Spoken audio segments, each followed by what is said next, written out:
Honorable Member Sri Imtiaz Jalil. अध्यक्ष महोदय, 8 मई 2020 की वो सुबह मुझे आज भी याद है, जब सुबह सुबह मुझे फ़ोन आता है और ये जानकारी मिलती है कि 16 मजदूर जो मध्य प्रदेश जाना चाह रहे थे वो ट्रेन के नीचे आकर कुचल कर मर गए। मैं जब वहाँ पर उस जगह के ऊपर पहुँचा जहाँ पर ये मजदूरों की मौत हुई थी, तो वहाँ पर पुलिस वाले थे। मैंने कहा कि कितने लोगों की मौत हुई है, ये बॉडीज़ कहाँ पर किस अस्पताल के अंदर ले जाया गया है। तो मुझे बताया गया है कि ये लाशें अभी भी वहीं पर पड़ी हुई है। लाशों का मतलब ये था कि छोटे छोटे गोश्त के टुकड़े वहाँ पर पुलिस वाले थैलों के अंदर भर रहे थे, ये हालत थी।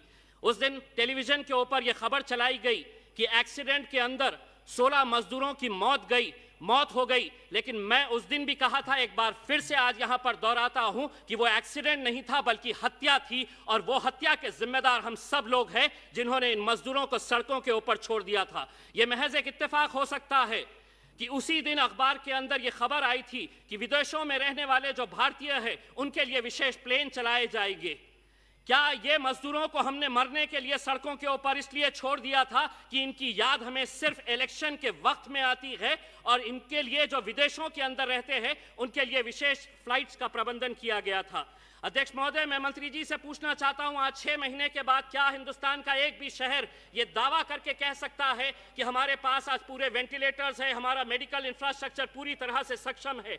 आज भी मंत्री जी, जिस शहर के अंदर वेंटिलेटर्स है, जिस हॉस्पिटल के अंदर वेंटिलेटर्स है, वहां पर डॉक्टर्स नहीं। जहां डॉक्टर्स है तो वहां ऑक्सीजन नहीं, और जहां पर वेंटिलेटर्स भी है, ऑक्सीजन भी है, डॉक्टर्स भी है, तो वहां पर बेड्स अवेलेबल नहीं है। जब हमने आपसे वेंटिलेटर्स के बारे में पूछा तो आपने कहा कि नहीं, थाली बजा लो। जब हमने आपसे पूछा कि डॉक्टर्स नहीं है, ऑक्सीजन नहीं है, तो आपने कहा कि दिया जला लो, अंधेरा कर लो। आज जब जीडीपी इतना गिर गया है तो हम सरकार की तरफ से एक फरमान सुनना चाह रहे हैं कि कब आएंगे वजीर आजम और ये ऐलान करेंगे कि अब सड़कों पर निकलो, ढोल बजाओ और ये ऐलान करो कि उठ जीडीपी, जिस तरह हमने ये कहा था कि गो कोरोना के नाम के ऊपर।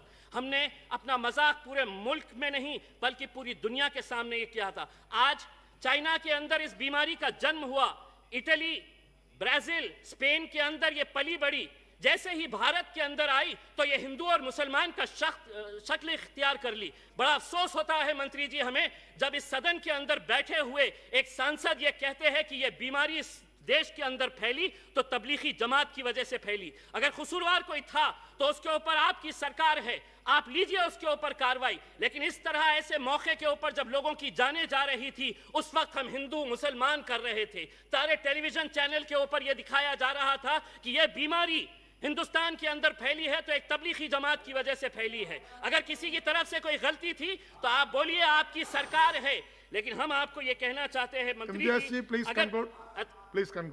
एक 2 मिनट। अध्यक्ष महोदय, आज हमें मालूम है कि संकट गहरा हुआ है।